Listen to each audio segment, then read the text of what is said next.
Kim, thanks so much for taking time to hang with us today. It's so great to be with you. It's great to be here. Thanks for having me. I appreciate it. Yeah. Hey, in the midst of all that we've got going on in the world, right? We've got elections, we've got some challenging experiences, obviously with war, all the things that are happening in our world. As a coach, what advice or encouragement would you give to someone who kind of feels like they're personally struggling themselves? I think it's really easy to get caught up in everything and to look at everything and just get caught up in the chaos. It's important to kind of ground down and to really center yourself and to have those practices that you do every day that you can count on and to learn to count on yourself. So like I have things that are non-negotiable that I do every day. I meditate every day. I do self-Reiki every day. I take those time, I journal every day. Those are things that are non-negotiable for me that I take time for. And I think it's important to have those things and know that you can count on yourself. And that's really important. And to have those things and to know that you are the person that you can count on and that all of that is chaos out there. But if you can count on yourself, that is what's important. That's what Yeah, you can control. You can't control the outer world, but you can control yourself. I love that statement, that you can count on yourself, be the person that you can count on yourself. I haven't heard many people talk about that way. So essentially what you're saying is I may not be able to count on what's happening in politics. I can't control that. I can't count on what's happening in other countries or wars. I can't count on illnesses that are happening in our world. But if I can count on myself, that creates a grounding, is what I'm hearing you saying. Is that right? Correct. Yeah. Like one of the things I talk about with my clients on the very first session is radical responsibility. And that's not only there's two pieces to that. It's taking responsibility for things you can control, but also learning to let go of the things you can't. Because there are so many things that we can't control. But if we try to hold on to them and grab onto them, we're going to be caught up in that chaos and we're going to feel it and we're not going to be able to be grounded. But if we can learn to let go of those things and really just focus in on the things we can control, we're going to have a lot more peace in our lives. I oftentimes bring up to people that I work with the serenity prayer, which goes right along with what you're saying. God, grant me the serenity to accept the things I cannot change, the Yes, courage to change the things I can, and the wisdom to know the difference. exactly. Right? I I mean, that, love the serenity prayer. ah, when I feel so out of control myself, that brings me back. It just feels so grounding. It feels so good. Yes. Yeah. And it's also reaching out to God, universe, source, spirit to say, okay, I can't do this on my own. Like, just help me, give me the serenity, give me the peace to accept this. Yeah, it's so good. And by the Giving way, that over and knowing that I don't have control over that. So giving that over to whatever it is for you is also just like a relief. Like I don't have control over that, but I can control the things I can control my attitude. I can control my practices. I can control the things that I have control over and know that I'm doing my best. And then the rest is going to fall how it's going to fall. yes, yes. And by the way, if you're just listening or reading this article, you got to check out the video of Kim because her background is not fake. I mean, when I first met Kim, I was like, is that a fake background? What the heck? It is Yep. gorgeous. Yes. Remind me where you live again. What city? I live in Illinois, right outside of St. Louis on the Illinois side. If I'm ever in Illinois, I am coming to check out that office Move because it over. feels so. I want to sit in that yellow chair and be like, Kim, This is the help thing I me. can control. Yeah, yeah. Kim, make me feel good. This is an awesome room. Yeah, it looks so great. Yeah, congratulations on the design. So beautiful. Thank Okay, hey, you. take us back to your own awakening to spirituality. Like, whether you would call that spirituality, consciousness, mindfulness. Did you grow up with some sort of faith tradition as a kid, or was that newer for Yeah. you in life? So I grew up Mormon. So that was, and I've kind of moved away from that practice, but I always grew up knowing that there was something bigger than myself. And so while I've stepped away from those practices, I still have that core belief that there is something bigger than myself. And I would say my awakening took place over a long period of time. but it's been a process that's been kind of amazing. The last couple of years, I really allowed myself to fully step into it. I kind of would dip a toe in, get uncomfortable. It's not always a comfortable process. So I'd get a little uncomfortable. It would make people around me nervous. And so I would step back out and I'd do it. That happened several times over the last probably 20 years. And then this last couple of years, I kind of realized I have to do this for me. And this is a process that I have to go on. And I allowed myself to fully go into the woo-woo, as I like to. And I have embraced my woo-woo. So there we go. Give me some examples of how you kind of dipped your toe in every once in a while over the last 20 years, just for people who may be in that process themselves. Like, what did that look like to dip your toe in? What was the response of people around you? Why did you perhaps pull your toe back out? Walk us through that. So, I mean, first of all, walking away from the religion that I was raised in, that was probably more than dipping my toe in, but that was a big deal. I was not only just raised Mormon, my family was pioneers. Like, they came over from England, crossed the plains, helped settle Utah and Arizona. Like, it was a big part of my family culture growing up. So walking away from that was a big deal. It caused some ripples in my family, but it was important for me to know what was true for me and what was important to me. So that was a big step for me. And that was probably the biggest part of stepping in fully to who I am and who I believe. And that was probably about 17 years ago when I finally ripped that Band-Aid off. But I just knew that I couldn't. I don't know how much people know about the beliefs, but they're not in line with, I believe everyone should be able to love who they want, be who they want, and fully embrace who they are. And that religion does not fully believe in those. So I had to walk away.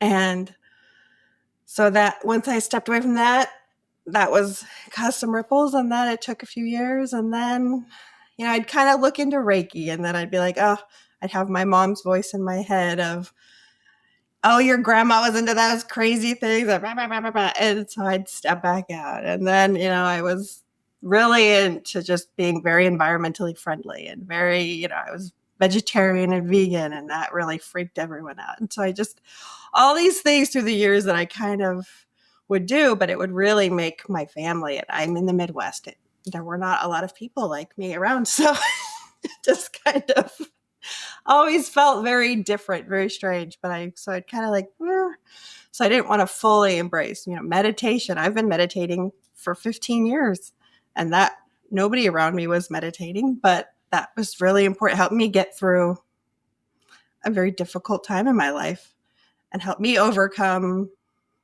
I was having chronic hiving all over my body, and no one could figure out why. I was on different medications. Nothing would stop it. But that meditation, I started meditating, and I cured it, got off all the medications. So that was kind of amazing.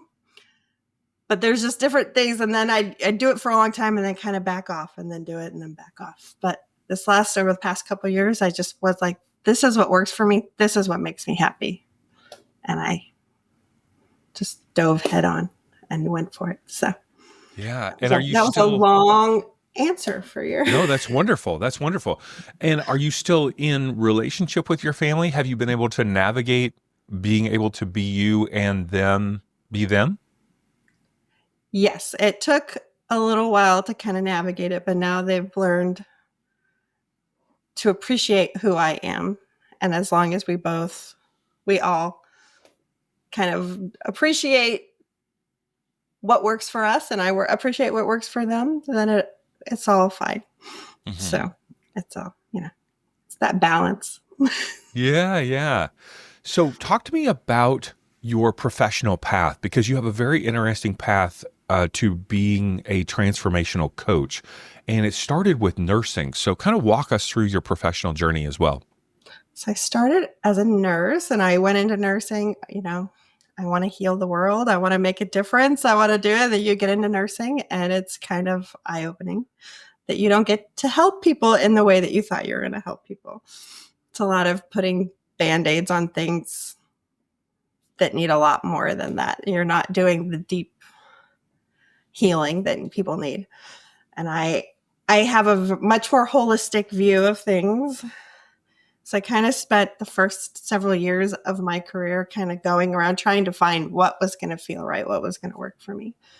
And also I'm an empath, and I can actually feel people's pain, which works really well for doctors around me. They're like, what's going on? I started in the NICU, and I could tell, like, what doctors, the neonatologists learned that, like, if I said, this is going on with the baby, they learned to listen because I was right normally. So that was helpful, but also it was very draining for me. And I learned that we don't help the family system. We don't help. So we were taking all of this time to get this baby well enough to go home into a family that was not capable of taking care of the baby. Mm-hmm. So they would come back into the pediatric ICU with injuries, with different things going on. And it's just a very broken system. You kind of see, we do not have a healthcare system. We have a sick care system. And it's very disheartening when you're on the inside seeing it and you want to help people truly get better. And that takes taking care of the whole person, mind, body, and spirit. And so the last few years, especially after COVID, I started looking for how I could do that and how I could. I've always had this vision in my mind of what I wanted, but I didn't know how to do that and incorporate it with nursing. And then I found nurse coaching. It's actually a board certification within nursing through the American Holistic Nursing Association. And so I took the certification course and the boards for it. So I can help people become more in tune with their whole person and help heal mind, body, and spirit. So you used the term nurse coach. So, and you glossed over this pretty quickly. This is okay. like a really interesting thing Okay. that I wasn't aware of. So you're certified by the American Holistic Nursing Association as a nurse coach board. You're nurse coach board certified. Yes. So what does a nurse coach do? And is this something that I know you kind of call yourself a transformational coach, but do you operate as a nurse coach? What does it involve? Talk us through it. So as a nurse coach, I can work with, a lot of people assume that we work with nurses, which we can, but we don't just work with nurses. I'm a nurse and I'm a coach. And I come to coaching through a nursing lens. So I see the whole person. And I think where it's kind of my superpower is that I am used to being with people at their most vulnerable moments. I've been with people at their worst days. And so I'm used to that. I've had that experience already. So I can come to a coaching session, a coaching container with that experience. And it's really, I can bring that experience with me. So that's been pretty powerful to be able to bring that level of experience to the coaching containers. So how is a nurse coach different than, say, what somebody might call a life coach? It's really just bringing all of that nursing experience to life coaching. So all of that experience, all of that knowledge of the human body, of the disease process, all of that to life coaching. Mm-hmm. Now, I know that like you recently wrote an article in Awaken magazine called Breaking Down the Walls, where you shared how somatic healing has helped you heal your own emotional attachments. So when you talk about nurse coaching, bringing that knowledge of the body, is that also connected to somatics or somatic coaching as well? So it can be, but I experienced somatic coaching. And so then I also went on and got some extra training in somatic coaching, somatic and energy healing, because it was so powerful for me. I was really uncomfortable in my body. I was really uncomfortable with a lot of different things. And so I knew that I needed to heal that so that I could bring my best self to my clients. Mm-hmm. So I went out and sought some somatic coaching and had just an amazing experience, was able to really heal a lot of things that some I knew were broken, some I had no idea that were creeping, hiding under there. And through that experience, I knew that I really need to be able to bring this to people. Mm-hmm. And so I have been doing a certification course in that because it's so important. Mm-hmm. Learning to really ground down and you have to bring healing from the bottom up, from the body, mind, spirit, and bring it all together. Mm-hmm. So for people who aren't necessarily familiar with somatic coaching, I love these conversations because we get to educate people on all these different facets of the helping professions. So somatic coaching, I've had probably about 25 sessions myself of somatic healing and coaching here in Southern California with an individual, and it was radically life-changing for me. How would you describe somatic coaching? And if someone were coming to you to receive help from you, how do you bring all of these different modalities and tools together? So I guess the first question is just help us understand what somatic healing and coaching is. Somatic coaching is really just learning to connect the body and the mind together. Our body will store the energy that we can't fully process. So when things happen to us, when we have traumas, when we have different experiences that we don't allow ourselves to fully experience, that energy gets trapped in our body. And somatic coaching, somatic experiencing allows that energy to move through our body. And when you become familiar with those practices, you recognize that and you're able to then just process it as it comes. And so a few weeks ago, I was having a procedure, just a minor procedure done in a doctor's office, but I was really nervous and I had a lot of nervous energy built up. So before the doctor came in, I started just doing a lot of this I'm Shaking your shaking. hands. Yeah, yeah. So I started doing the shaking of my hands and doing a little dance in the office. And I'm sure if anybody had walked in, I would have looked really silly. But I was moving that energy through so that my body could process it and I could calm myself down.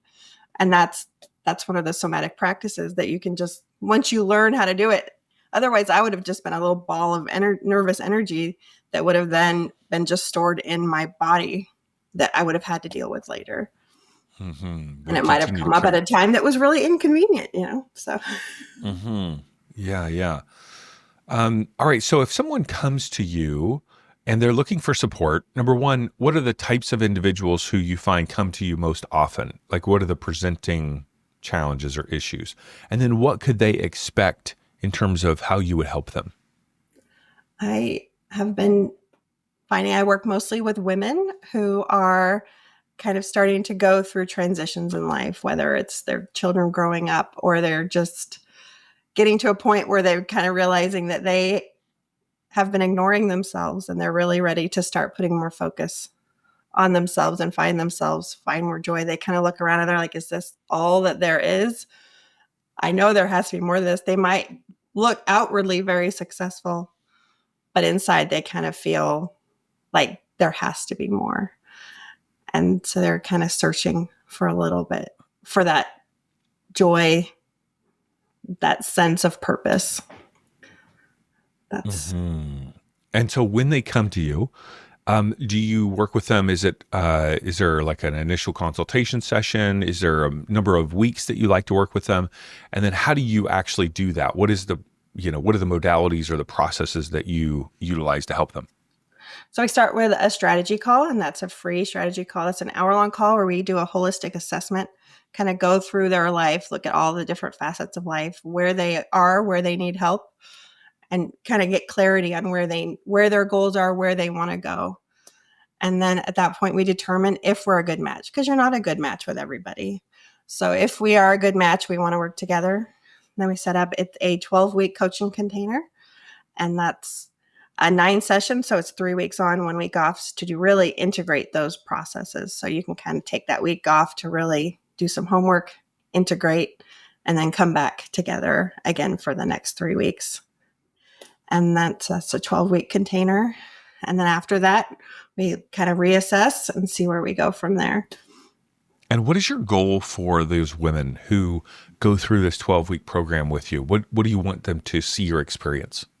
I want them to really learn, get clarity on themselves, their goals, and then take that clarity and become more grounded in themselves, connect mind, body, spirit, and kind of start that transformation process. You can't complete a transformation process in 12 weeks, but you can get a really good start and you can learn a lot about yourself and you can get a good start on your goals and you can have a really good strategy for where you're going and where you want to be. And once you have that and you have had that accountability and that support, you can kind of go from there, or you can maintain, you can build a relationship with a coach and have a coach for a while. So, Mm-hmm. So kind of going back to that experience you had in the doctor's office where you were shaking your hands, obviously what you were doing was regulating your nervous system. And we haven't necessarily talked about that a lot, but that's a huge part, I know, of what you do. If somebody's feeling kind of anxious or stressed out even today, what's a tool that you could give them to help them settle down, calm down, regulate their nervous system? one of the tools I really like to teach my clients, and actually I sent it to someone today, is the 5, 4, 3, 2, 1 method.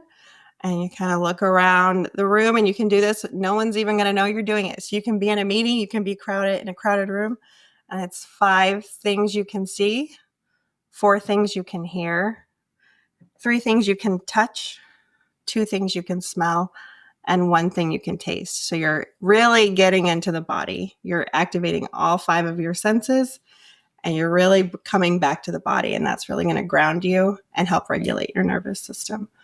Okay, so if I'm in a, let's just say, a conference room, I'm at a work meeting and I'm starting to feel stressed. You're saying I just look around the room and choose 5 things and I'm noticing them. Yes. Like I'm going, there's a book on the table. There's a computer. There's a Yes. piece of paper. There's a pen, whatever. Mm-hmm. Okay, so I notice those. Then you're saying 4 things I can hear. Yes. And so you're just okay, I can hear Sally's voice. I can hear Bob. I can hear the air conditioner. I can hear my fingers tapping on the table. And so what is that doing as I'm noticing all of those things? It's helping taking your awareness from outside of your body and out of your mind back into your body and into your senses. And that's bringing you just back, bringing that energy back to yourself and helping just to calm and bring you back down. Mm-hmm. So then I'm able to have a little bit more, I guess, clarity in the meeting rather than Yes. freaking out about what Bob said or whatever. Yes. Yeah. Yes. That Bob. darn Bob. It's always Bob. Jeez. Glad my name's not Bob. So I want to go back to our conversation about, you talked about counting on yourself. That was the very first thing that we talked about. And you mentioned that there are certain things that you do each day that are non-negotiable. Yes. Can you walk us through those a little bit more slowly with some detail so that we could be inspired by what you do? And maybe there's one of those things that we might want to begin to do on a daily basis. What are some of those non-negotiables for you? And how does that connect to counting on yourself? So every morning I get up. So if I'm, depending on my day, like sometimes I make sure I have to get up at 4:15 in the morning to make sure I can get all of my things done because they are non-negotiable. And so I will get up and I like to have mushroom coffee. And so I'll make my little mushroom coffee.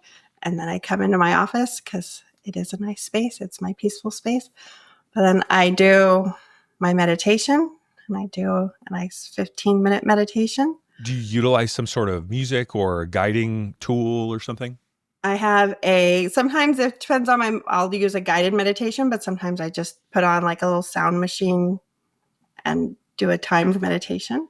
Mm-hmm. And then I will do a 20-minute, I set timers for 20 minutes of reading, usually out of 2 different books, and do that. And then I will journal for about 15 minutes. And you said 2 different books. So you've got 2 different books going at the same time. Yes. How do you choose those books? Why did you choose 20 minutes? 20 minutes was kind of random. It just seemed to work where I could get enough. I am a fast reader, so I could get enough read that it was a good chunk, but it also was enough that I could get through 2 sections of 2 books in a morning in that time frame that I could, and have time. And I normally journal in between the 2 books. My And goodness. then, Okay. So you got was it a 10 or 15 minute meditation? yes, Okay. And then 20 minutes of reading, journaling in between. So it's a yes. total of 20 minutes between the reading and journaling. I read for 20 minutes and then I journal for about 10 to 15, and then I do another 20-minute read. Okay. You are It's very a long disciplined. morning. Yeah, you're a very disciplined person. This is great. If we could all just do one of these things, I think it'd be great. Okay, And that's like, yes, correct. so the 2 different books, why are you reading 2 different books at one time? I'm just curious about this. And like maybe even what are the books that you're reading right now? So I just completed a book on coaching because I am like, I want to learn all the things all the time. So I read just a book that was about, it was written by 5 different coaches, and they were just talking about how to be a better coach. So, Mm-hmm. and how to come from service. Because I think when you come from a spirit of service, that is the best way to approach life. Mm-hmm. So that's when I just finished it this morning. And the other book I'm reading is about energy and how we are all just energy, and just different energy practices that you can bring into your life to help balance your energy. Mm-hmm. So So 20 minutes, 10 minutes of journaling. And then is the journaling about the reading or just about your life? sometimes it's about the reading, and sometimes I just have something I need to get out. So Mm-hmm. Gotcha. And then, so after you do that, what does your schedule look like? So if it's a day that I still work a couple days a week at the hospital. So if I have to go to the hospital, then it's getting ready to go to the hospital. And if I'm working from home that day, I will go and get ready to start my day with clients. So I will get myself prepared. Normally I do try to really connect to spirit so I can bring the best of what they need, really kind of connect to my clients. I try to energetically connect to my clients before I meet with them, so that I can bring what they need to the room. And then I will just start my day.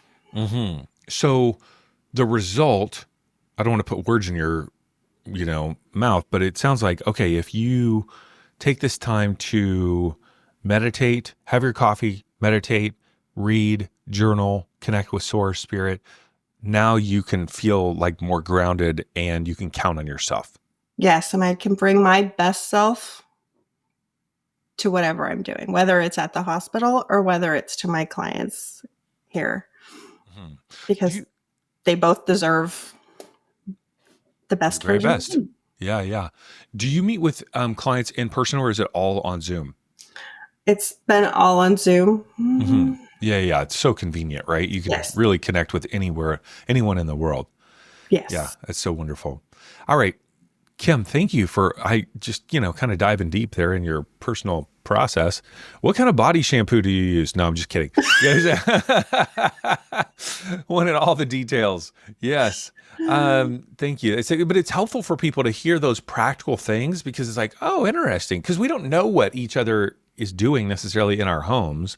And maybe we hear the morning practice of somebody who's super famous that's got, a butler and 2 nannies or something. But That's not practical. right, like what are we each doing? And then we can be inspired by, oh, okay, interesting. I hadn't thought about reading 2 books at the same time and journaling in between. That's kind of, interesting. Maybe I'll try that on. So it's super helpful. So thank you for sharing all of that. Okay, so Kim, talk to us about if people want to work with you. What's the best next step? Where can they connect with you? Give us all the details. So on my website, you can go to work with me, and you can connect. You can actually book right on there with, it takes you to my calendar. You can book with me, or you can email me and we can set something up. If you don't find a date or time that works with there, email me and I can be more flexible. I just don't have a lot of slots on there because I am working with clients, and I don't want to have all my time booked up with those calls, but I am more flexible there. So And your website is? Kim Dunakey KimDunakeyCoaching.com. KimDunakeyCoaching.com. And then also on Instagram, Kim Dunakey Coaching. And I know you're on other social media platforms. We'll link all of that in our show notes so that people can click on that and connect with you. So I really encourage you, if you are a woman and you're going through one of those transitions in life and you're trying to figure out, man, how do I have tools in order to navigate this, regulate my nervous system, be healthy, sign up for that strategy call with Kim, because that's a great next step. And then you can figure out if it's a good fit or not. So Kim, thank you. And I really encourage you also to read Kim's articles on awakenmagazine.com. She is a great writer and she's got great things to share. So check it out. And if you haven't been watching the video, you got to at least go check out the video just to like click to see her background, because it's amazing. Thank you. Thank you. What color would you say your walls are? Like a pinky mauve. A pinky mauve. Is that what it said at Home Depot when you got the paint? I mean, I'm a Sherwin-Williams girl, so it's okay. Don't degrade my interior design value by saying I got this at Home Depot. I went straight to Sherwin-Williams. I love it. That's great. Thank you so much, Kim, for sharing your wisdom and your life. Really appreciate it. I appreciate the opportunity. Thank you.